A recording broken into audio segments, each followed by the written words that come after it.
nights because he was my enemy. Now I'm feeling so relaxed, so I don't want the money. But we can do one thing. You wanted my money and my property for the kingdom. So I donate this money for helping the poor in the kingdom. So when both had a positive thought, the king had the positive thought of building a temple, the friend had the positive thought of helping the poor, they felt relaxed. They were able to get good sleep. So the mind becomes our worst enemy, can make us feel so much uneasy when we start generating negative thoughts. And it becomes our best friend when we are nourished with good thoughts. Since the past 3-4 days, when you are getting good, healthy nourishment, you are enjoying, feeling happy. The mind is also dancing. It is feeling light. So you experienced.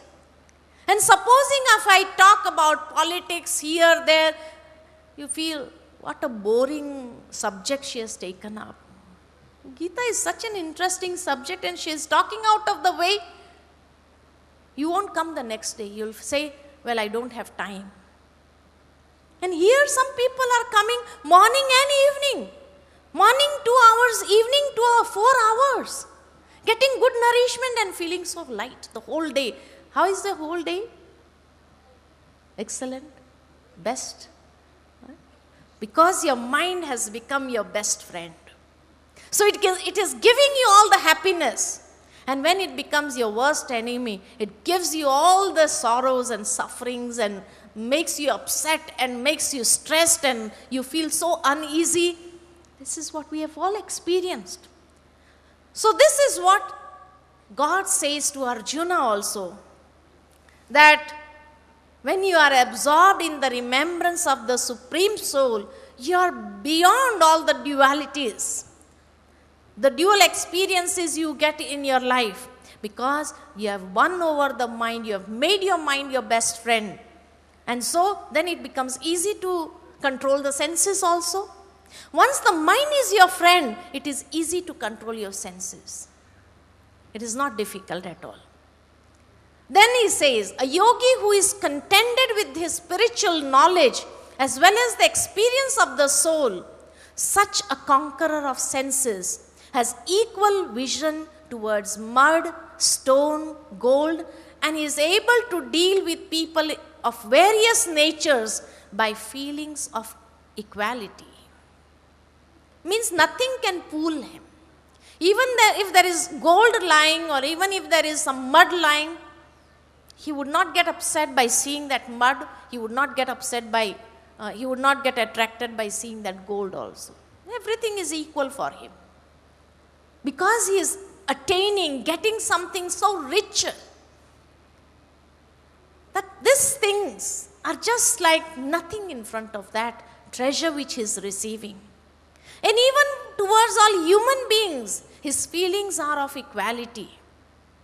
A yogi with control and an attitude of not hoarding things always remains in solitude, keeps his mind under control and concentrates his intellect in constant remembrance of the Supreme Soul.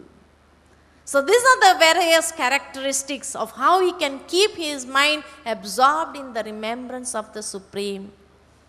And then how should he sit for meditation?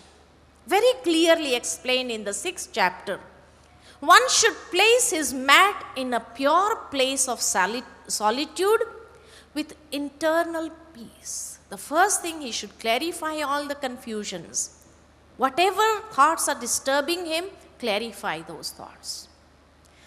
When you sit for meditation, at least you should be peaceful with your own self, free from fear. Don't remember God on the basis of fear. Don't be God-fearing children. Remember Him out of love, with a promise of celibacy. Be pure in your thoughts. Be pure in your feelings. Be pure in your way of life.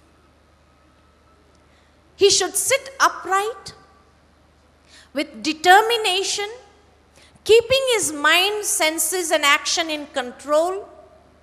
Concentrate his mind, intellect, and vision on an incorporeal supreme soul with pure feelings in his heart.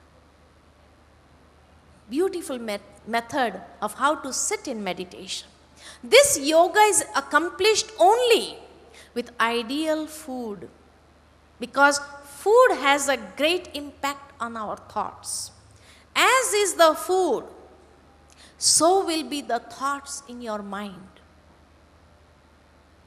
It is said that once a sannyasi was, for his survival, used to go out once in a day, especially in the afternoon, and beg some food from the householder. And whatever he used to get in his patra, he used to come have that. So, one day when he went to that house, so the lady in that house said, "Can you just wait for a few minutes? I'll just prepare the rotis and I'll give you." So the sannyasi said, "I don't mind sitting for 2 minutes for some time here." So he sat on the outside stone, outside the house. He did not even sit inside. He sat outside. So the lady said, "Why don't you come in?" He said, "No, I just prefer to sit outside. Just get me whatever food you can and I'll just go away." Now when she went into the kitchen, she found there was no dough for the chapatis, no rice also. So what to do? So she went into the neighbor's house. There was nobody in the neighbor's house. And she stole some rice and some dough for the chapati. And immediately came and prepared the food and offered the sannyasi. After eating that food, the sannyasi saw a child on the road. And he felt, when I will get old, I should at least have some disciple who will do some service for me. So let me take this child away with me so that I can instill that sanskaras from the childhood and make him my best disciple. As soon as he had this thought and he was about to take that child, suddenly he came back to his awareness and thought, what am I doing? Definitely there was something wrong in the food. So he goes up to that lady again and asks her, "Can you just tell the truth? What type of food did you serve me?" So then she had to tell the truth. That because I did not have any rice and because you came at my doorstep, I did not want you to go away empty-handed. So I stole some rice from the neighbor's house. And I stole some dough also from the neighbor's house and I prepared the chapatis and rice for you.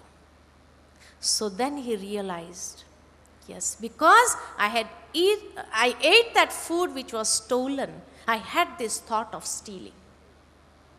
And this is always seen. As is the food, so is the mind. Jaisa anna, vaisa man. This is a saying. And it has an impact. We do not track. Why did I get such thoughts? We never track in our lives.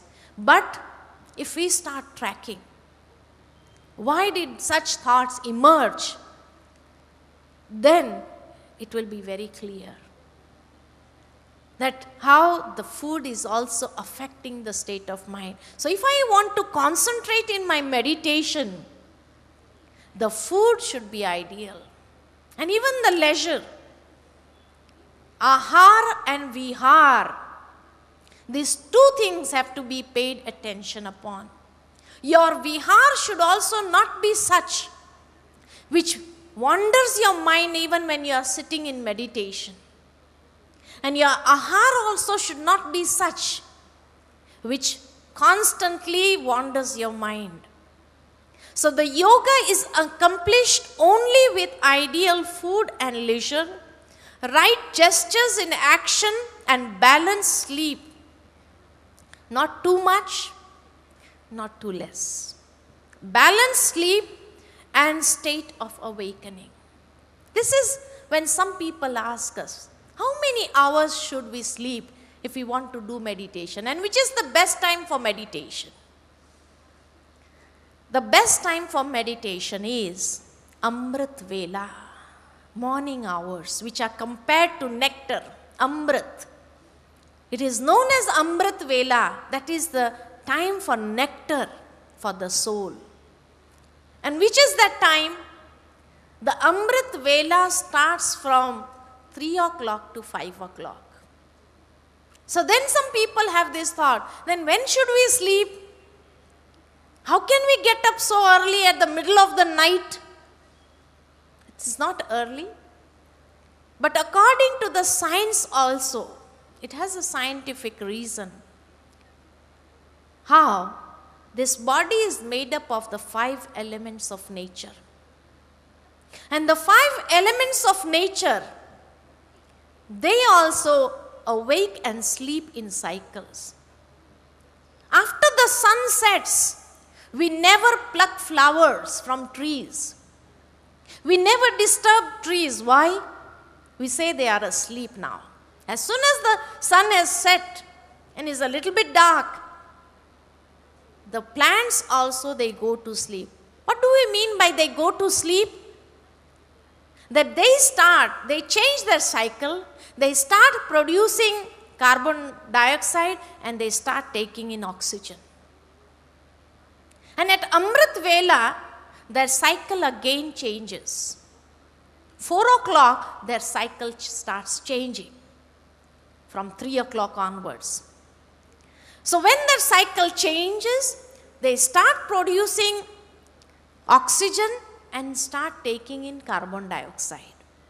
So that means they are awake. So they are still functioning according to their cycle. They have not disturbed themselves. But we human beings, we have disturbed our cycles. We wake till late night, maybe 10 o'clock, 11 o'clock, 12 o'clock. And after 12 o'clock we go to sleep. Till then, one of our sleep cycles should be over. We also sleep in cycles. So till then, our sleep cycle should be over. And afterwards when we sleep, after 12 o'clock, we feel like, okay, now I should go to sleep. That means we have disturbed our cycle, we have disturbed the mechanism of this body. Before we had these scientific developments, we human beings also used to go to sleep by 9 o'clock maximum, the latest. So that by